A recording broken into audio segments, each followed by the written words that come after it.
guys, welcome back to my channel. Okay, so listen, I wanted to do a live, but I couldn't. I wanted to jump on this. I'm going back and forth between watching Witch Homie Quan. If you guys see my post, the funeral is posted there that you guys can watch. So I'm going back and forth before I go to bed. I wanted to go ahead and do this video for you guys on Diddy, okay? So I know you guys got surprised like I did last night. Diddy was arrested in New York City, Manhattan. It's a USA Damian Williams. Earlier this evening, federal agents arrested Sean Combs based on a sealed indictment filed by the SDNY. We expect to move to unseal the indictment in the morning. It will have more to say at that time. So they decided to arrest Sean P. Diddy, Puffy, Love, P.D. Combs. Okay, that's what they put all his names on there. We're going to get into that.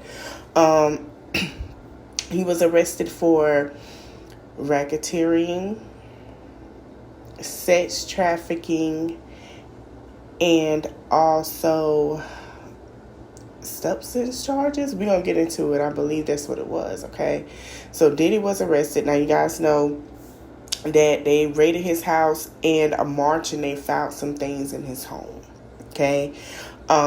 Diddy has 3 homes, right? He's selling the one in LA, which we talked about with Dawn when she put in her affidavit of her lawsuit of the things that she saw.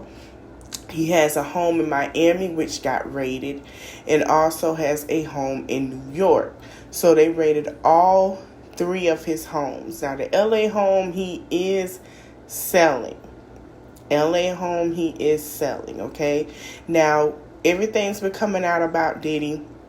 They're saying that he's cooperating with the feds, and everything's been coming out. Basically, you know, Cassie sued him. He settled. He had another lawsuit he lost for not being in the Zoom meeting against the producer. Producer had against him. And then Dawn also had her lawsuit, which she details about how she was wrongly treated as not just as a, you know, someone that worked with him, right? So now Diddy did go to court this morning, and we're going to play a clip from his sons, and we'll be back more commentary. How's it going, Justin? Quincy, how you feel? It says, for decades, Sean Combs, a.k.a. Puff Daddy, a.k.a. P. Diddy, a.k.a. Diddy, a.k.a. P.D., a.k.a. Love, the defendant, threatened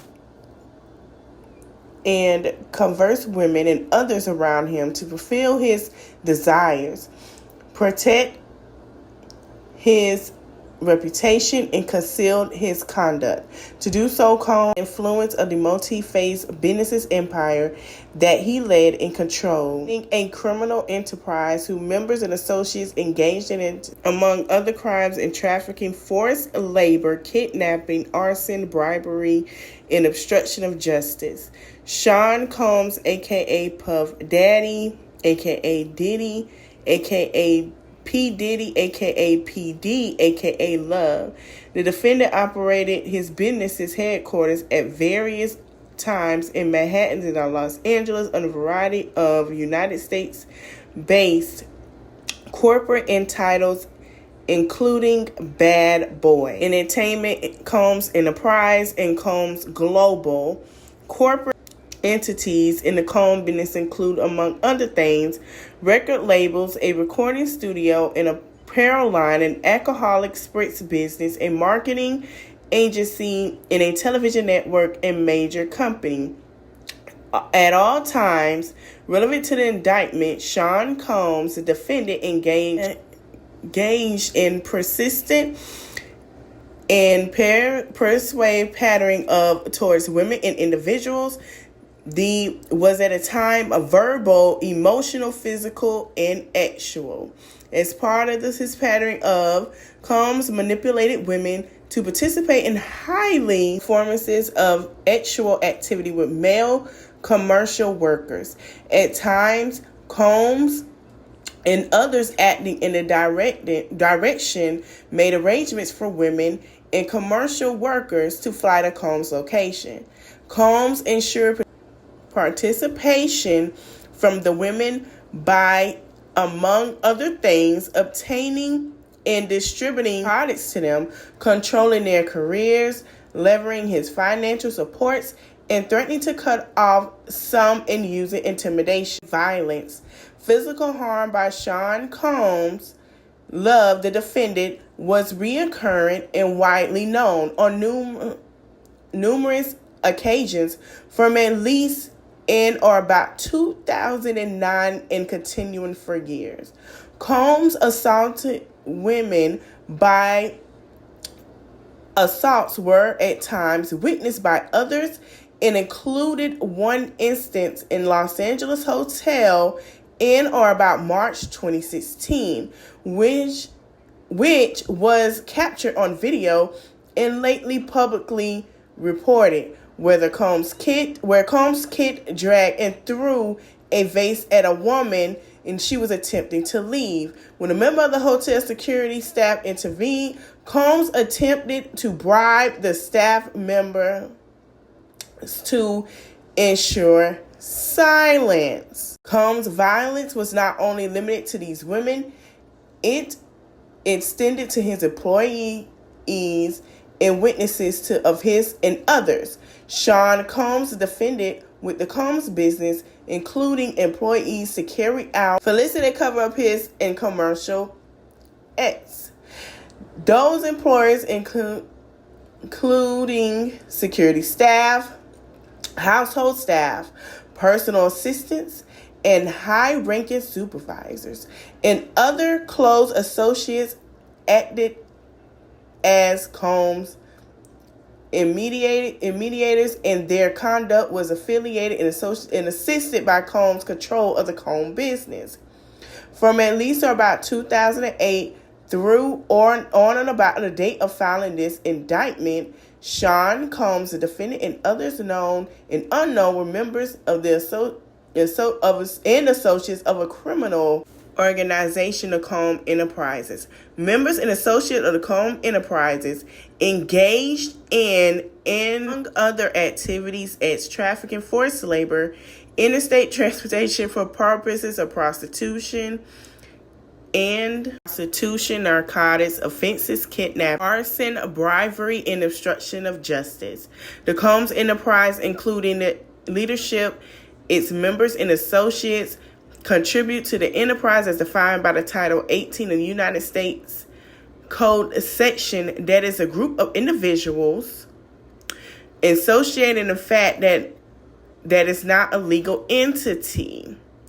Sean Combs Love, the defendant, and titles within the Combs businesses, including Bad Boy Entertainment, individuals employed by associated with Combs businesses, known and unknown. The Combs Enterprise constituted an ongoing organization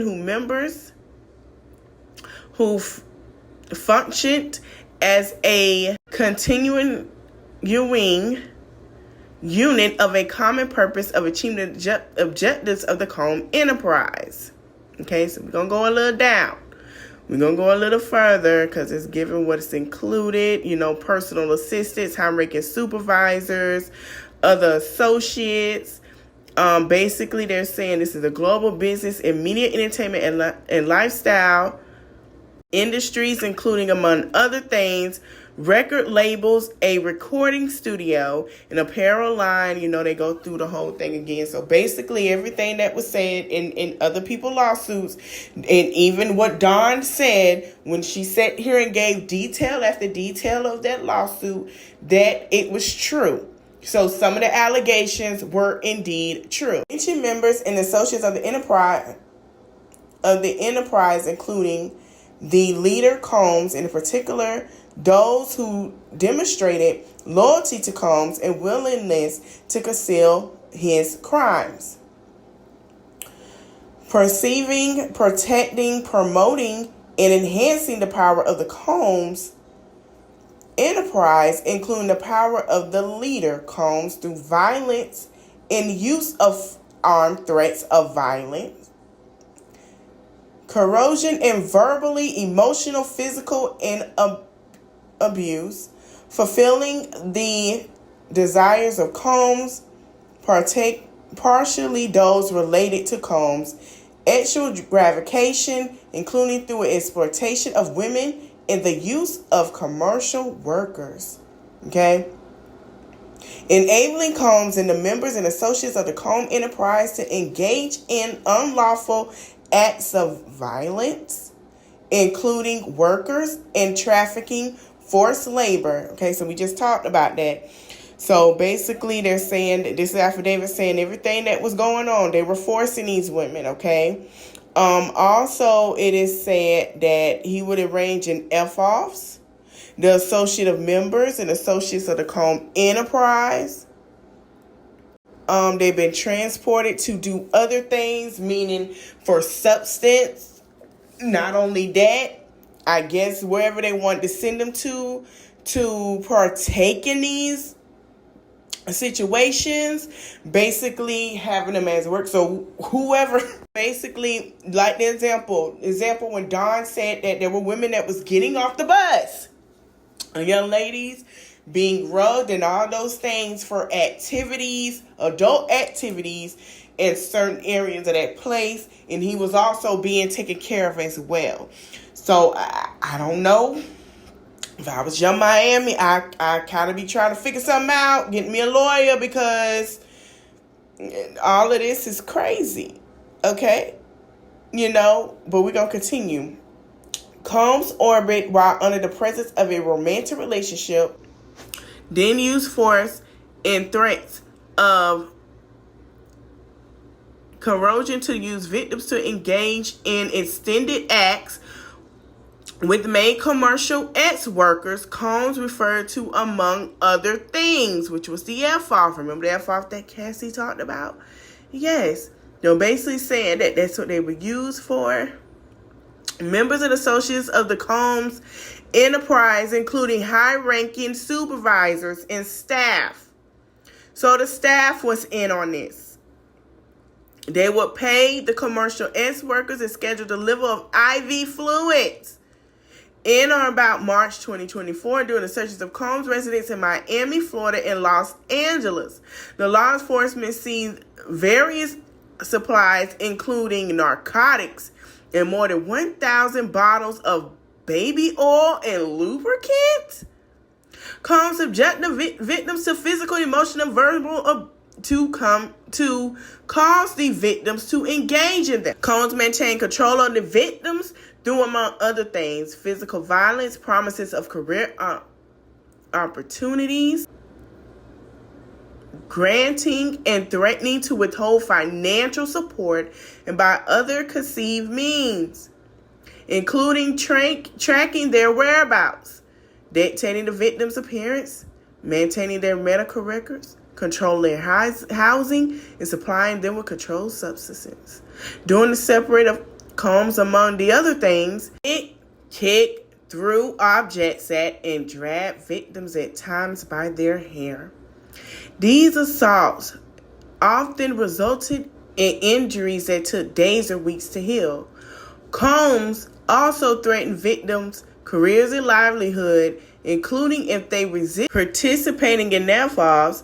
Victims believed that they could not refuse Combs' demands without risking their financial or job security, without repercussions in the form of physical and emotional abuse.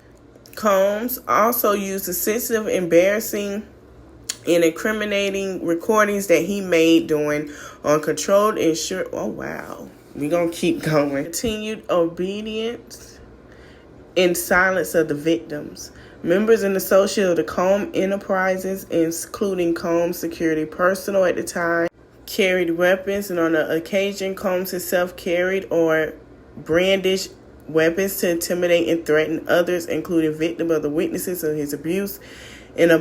Or about March 24, during the search, residents in Miami, Los Angeles, California, law enforcement, including 3 other weapons. We're not going to say the name. Members of the associates. Honey, this is a mess. This is horrible. When employees witness his abuse and others threaten Combs' authority of the reputation, Combs and members of the enterprise engaged in an act of violence, threats of financial, and this is hard. He is a monk. Oh my God, he can't come back from this, y'all. This is it. Like, it's over. I'm gonna keep going. When Combs' authority of reputation was threatened by the possible of negative publicity or law enforcement actions against him, including in or about the 2023 final public allegations of crimes, Combs and members of the associates of the enterprise presumed witness and victims, including through attempted bribery, to stay silent, not report what they had experienced or knew to the law enforcement. On phone calls, Combs and other members of the associate enterprise, among other things, provided these victims and witnesses with a false narrative of events, effort to conceal Combs' crimes. Combs caused these calls to be recorded on at least 2 occasions. From at least in or about 2008 through on or about the date of filing of this indictment. God dang! I'm sorry. That's a long time. They been watching him this long. We gonna keep going. Okay. This paragraph 6 through 12 of his indictment said the enterprise engaged with the activities of which infected interstate and foreign commerce, knowingly combined, conspired, and confided and agreed together with each other. Oh my God, order to violate racketeering laws of the United. Ooh, he gone, y'all. He gone. Oh, this is bad.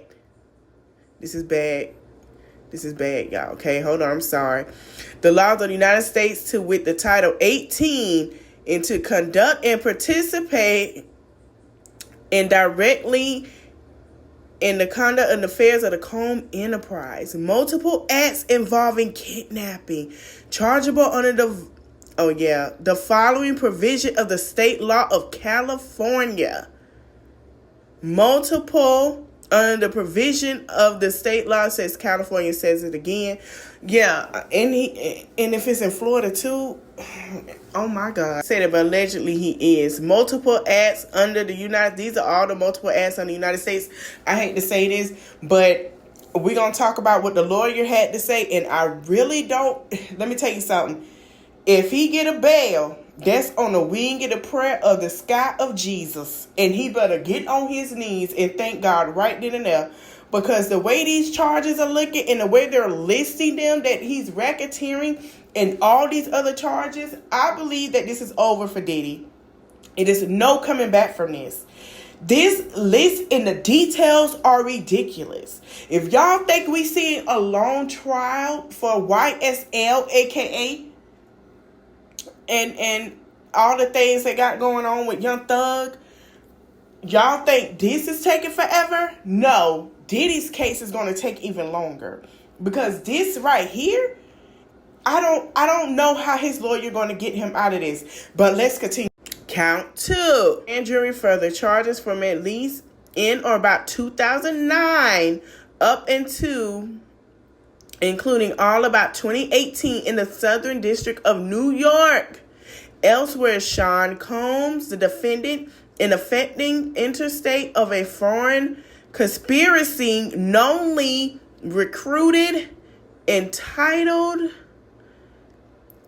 harbored, and transported, provided, obtained, advertised, maintained, prioritized, and solicited by any means a person knowing in reckless disregard of the fact that the means of force, threats, threats of force, fraud, and corrosion as described in the Title 18 United States. Okay, so listen, y'all got to understand it's a little small for me to read, but it's getting more detailed.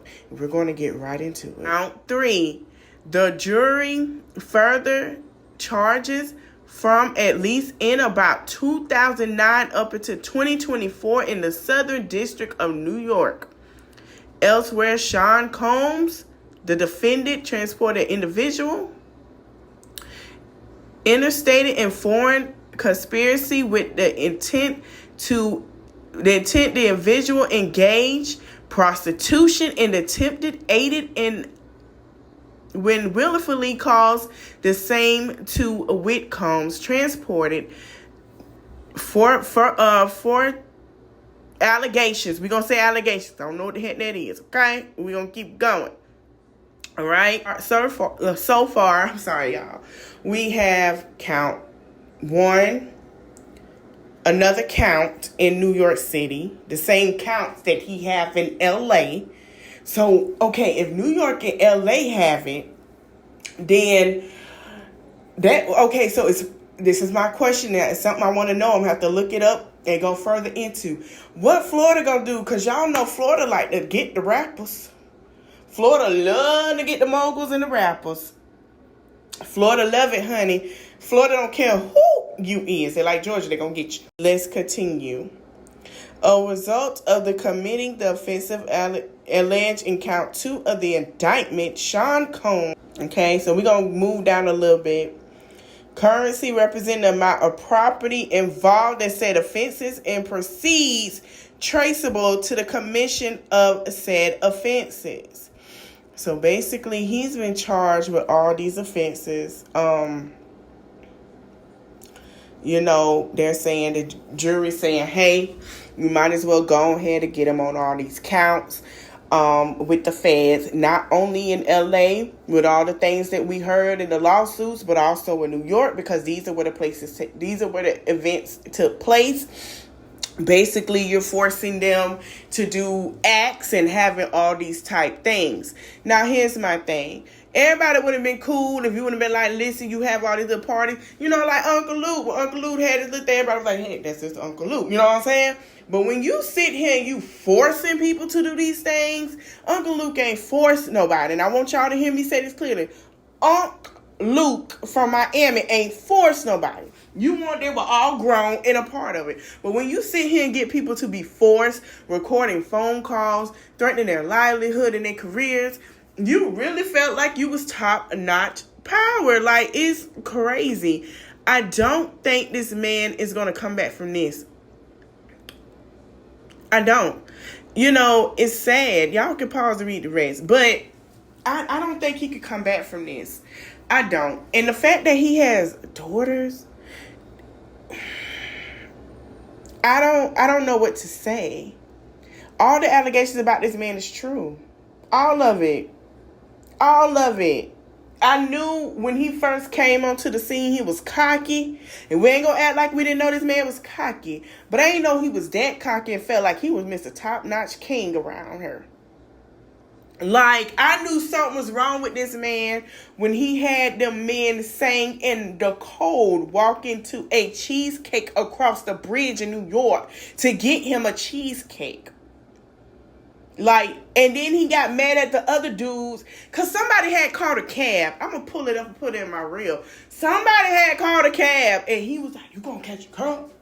You going to catch your cab? Like, he got mad. I knew when he sat there and told Aubrey that she was finna look like a blow-up doll in a trailer park trash. That's really what he called her. I knew it was something else.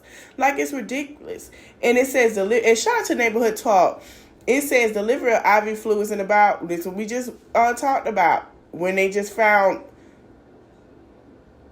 the baby oils. The baby oils. How you got what kind of money you got for 1,000 bottles of baby oil? And then it must have been true about the narcotics. So when y'all sit here and say, oh, Young Miami could have left, Young Miami, let me tell you something. Young Miami can't run away from that man. I don't know if Young Miami allegedly got an escape plan, and she probably like, oh my God, I can finally. We don't know their relationship because Young Miami is like, she's an Aquarius. She's not going to tell it. You know what I'm saying?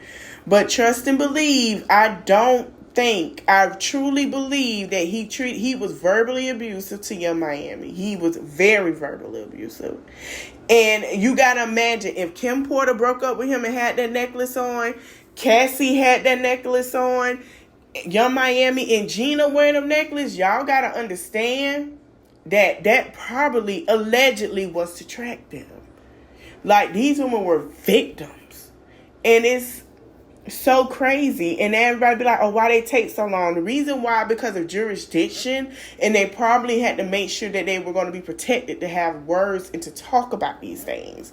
Because if he's doing all of this, and now everybody's coming out, including the bodyguard, I don't know what to say. Now, this is what his lawyer had to say. And I feel like his lawyer has the most high hopes that he can win this case. He better be a white Johnny Cochran, because I don't know what to tell you. He, to his great credit, he voluntarily came to New York. Not a lot of defendants do that. He came to New York to basically engage the court system and start the case, and it'll start today. And he's going to plead not guilty, obviously. He's going to fight this with all of his energy and all of his might and the full confidence of his lawyers. And I expect a long battle with a good result for Mr. Combs. Like hell to get him released, and he should be released with all that he's done and coming here voluntarily.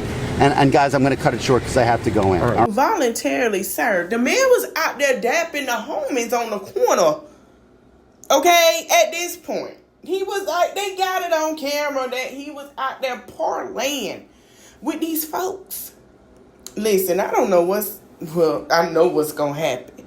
The same thing they said about Young Thug. They was going to try to get Thug a bail. What happened? Thug been sitting up in there for the past year, going on 2. I'm going to say it like this. I don't know if he get out on bail, he got a great lawyer. If he get out on bail, he has a great lawyer. That lawyer had to be trained under Johnny Cochran himself. Because I really don't believe it that man gonna get out. I think the kids know it was a dub. I think the bail, for them to get a bail, meaning your daddy's not coming home anytime soon. That's what I'm thinking. The long faces that they gave is daddy ain't coming home. So now they gotta figure something out. It's not like they're gonna be broke. I don't believe they seize anything. I'm not sure. But whatever, now we see why he split some stuff off. He probably did. I mean, he's very smart. We're not going to act like the man is dumb. He's very intelligent when it comes to his money. So they're going to be fine. But the thing is, now they have to go. I mean, I understand where his other son is going through, just lost their mom. The son that he has with Kim Porter and the twins. I get it because, let's be honest.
Did you see them? Do you have anything to say to them at all? Nah, but even if we saw them, we are businessmen. We are not animals. It's not like we're gonna see them and rush them and